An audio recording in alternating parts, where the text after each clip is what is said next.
So hello guys, Ram Torres Evangelista nga pala, also known as Sushi PH. Nandito tayo ngayon sa RF Isekai X Tarima Gaming Arena para mag-interview ng ating mga players at humanap tayo kung sino ang pinakaunang mai-interview natin. So hello bossing, welcome po dito sa RF Isekai X Tarima Gaming Arena.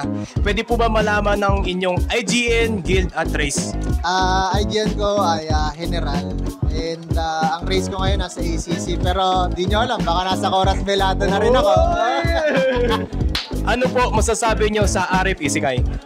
Masasabi ko sa RF Isekai, ngayon na 1 month na kami, 1 month na ngayon yung RF Isekai and yung progress din ng mga players, tuloy-tuloy din naman and tuloy-tuloy din yung mga naiyak na players. So, kita-kits na lang sa susunod guys. Ano po yung pinakagusto nyo sa RF Isekai na wala sa ibang server?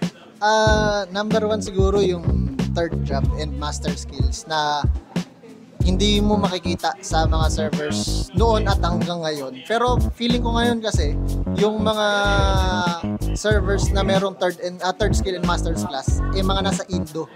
So meron akong nakita mga servers ngayon na nagbukas na meron rin ganun. So feeling ko na inspired din sila doon and ayun, third job tsaka master skills. Ayun, so ito pa.